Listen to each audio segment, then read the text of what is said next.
কত শত জল্পনা কল্পনার অবসান ঘটলো। ঈদ মোবারক সবাইকে। আলহামদুলিল্লাহ, দিনটা অনেক ভালো কেটেছে। আসসালামু আলাইকুম, সবাই কেমন আছেন? আশা করি সবাই ভালো আছেন। ঘুম থেকে উঠেই দেখে আম্মা ভাত রান্না করতেছে, শিং মাছ চচ্চড়ি করতেছে। এটা অবাক হওয়ার কিছু নাই, প্রতিবারই এরকমই হয় যে সকালবেলা ভাত লাগেই।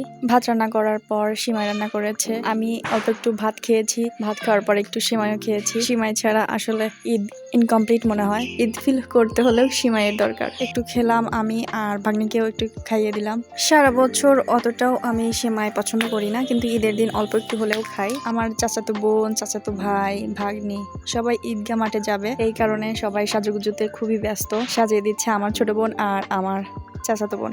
রাতের বেলা এদের সবাইকে মেহেদি পরিয়ে দিয়েছি, রাতেও অনেকজনকে মেহেদি পরিয়ে দিয়েছি। সেটা শেষ না করতে পেরে সকালবেলাও পরিয়েছি অনেককে। ছোটবেলায় এমন ছিল যে আমি, আমার বড় আপা অন্যের বাসায় যে ঘন্টার পর ঘন্টায় বসে থাকতাম কখন মেহেদি দিয়ে দিবে, ডিজাইন করতে পারতাম না। এই কারণে আমিও এদের মতোই পিচ্ছি ছিলাম তখন। তারপর যখন একটু বয়স হয়েছে, একটু বড় হয়েছি, তারপরে থেকে আমি নিজেই নিতে পারি এবং সবাইকে দিয়েও দিতে পারি। যদিও প্রফেশনাল না, বাট চলে। চাচাতো 4 ভাই, ওরা সবাই ম্যাচিং করা পাঞ্জাবি পরেছে, একই সবাই। ঈদের দিনের সবচেয়ে মজার পার্ট হচ্ছে সালামি পাওয়া। এই টাইমটাতে অনেক বেশি খুশি লাগে।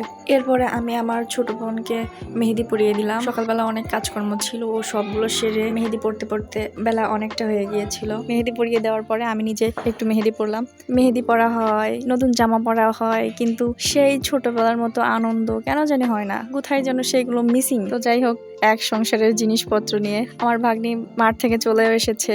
মাটির হাঁড়ি, পাতিল, কলস, জগ, মগ, কড়াই, পুতুল সবকিছু নিয়ে আসছে। অনেক খাবারও কিনে আনছে, ছোট মানুষ যতটুকু পেরেছে আনছে। তোবার ঈদেও এই সেম কাজ করেছিল, মাটির অনেক জিনিসপত্র কেনা হয়েছিল। এরপরে লয়া চাচা ও অনেকগুলো খাবার কিনে নিয়ে এসে দিয়েছে, দাদু এনেছে, অনেক খাবার হয়েছে আজকে। ছোট বাচ্চাদের খেলনাপাতির প্রতি বেশি একটা আগ্রহ বা ইমোশন কাজ করে। ছোটবেলায় আমিও এই কাজটা করতাম। ওদের আনন্দের টাইমটাই এখন। বড় হয়ে গেলে হয়তো বা আমাদের মতো তখন আর সেই ফিলিংসটা কাজ করবে না। সব শেষে আমি আমার গোসল টোসল শেষ করে এই সুন্দর ড্রেসটি পরেছি। ঈদের দিন নতুন জামা না পরলে আম্মা রাগ করে।